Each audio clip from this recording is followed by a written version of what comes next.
Today we are making restaurant sopapillas at home, and my favorite part is I bet you already have all the ingredients to make these in your pantry.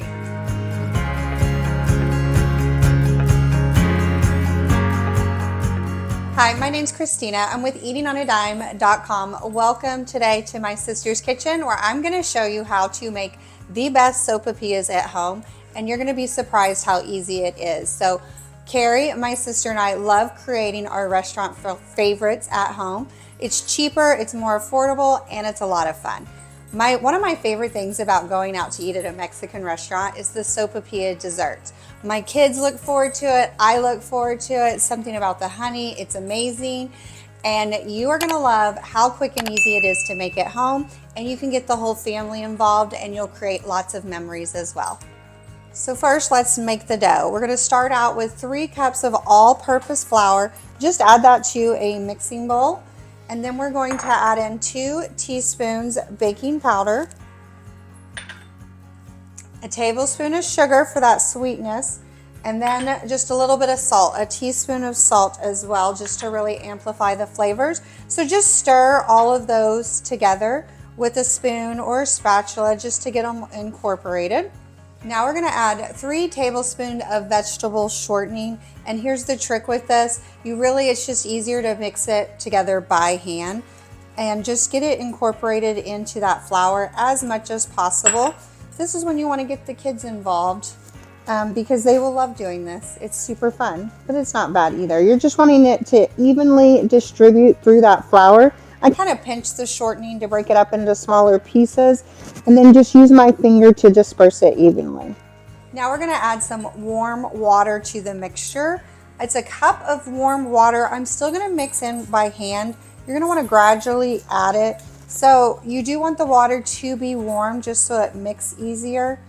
So I just got warm water out of the faucet, or you could microwave it for just about 10 seconds. You don't want it hot, you just want it warm to mix evenly. We're just going to gradually mix this in and mix it with your hands,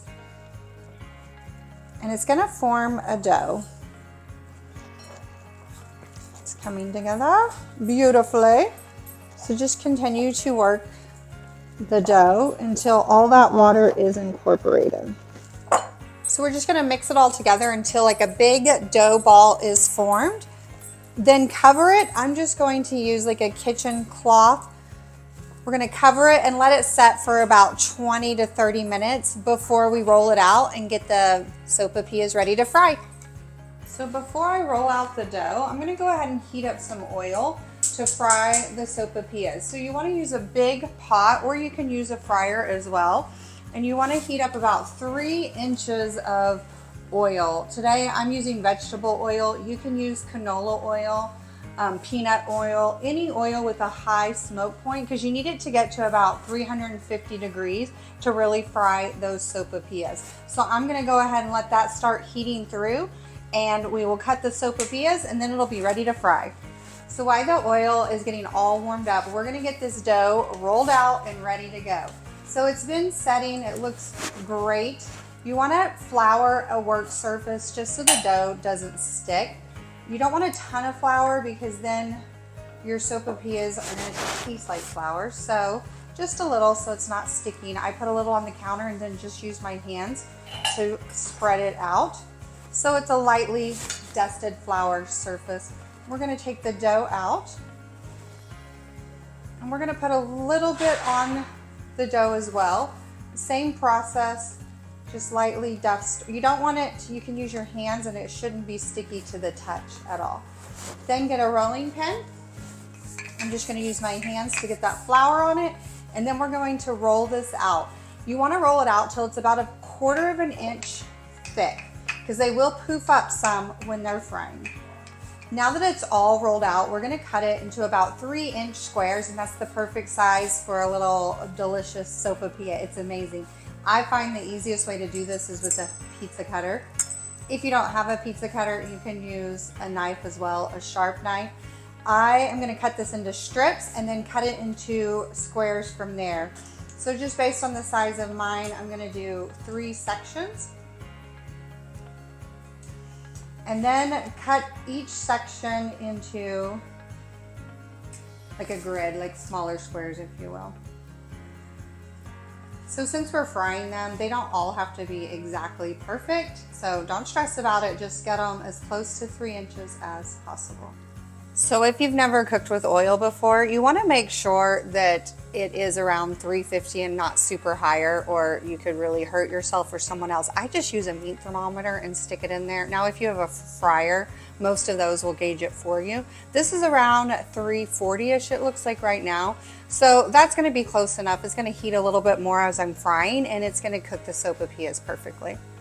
Once the oil is ready to go, just pick up the individual squares. This one's a little rectangle, but that's fine. And drop it directly into the oil. You can do multiple at a time.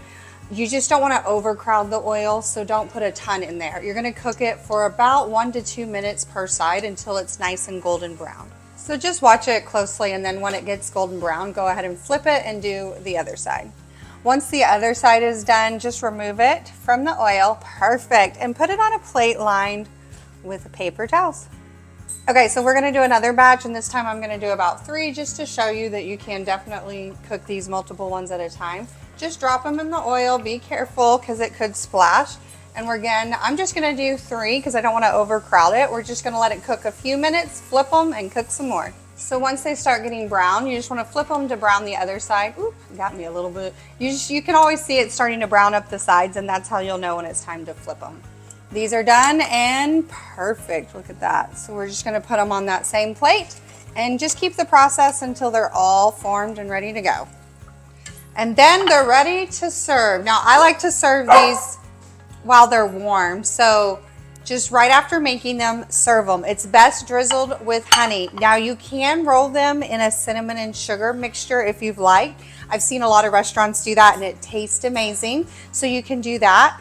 But I just like to take the little sopapilla and drizzle some honey on it, and it tastes amazing every time. Now you can use any toppings you want. I've seen some people put ice cream on theirs. I've seen some people put whipped cream on theirs. But for me, just a little bit of honey goes a long way. Thank you so much for joining me today in my sister's kitchen. I hope I inspired you to make your restaurant favorites at home instead of going out and spending a ton of money.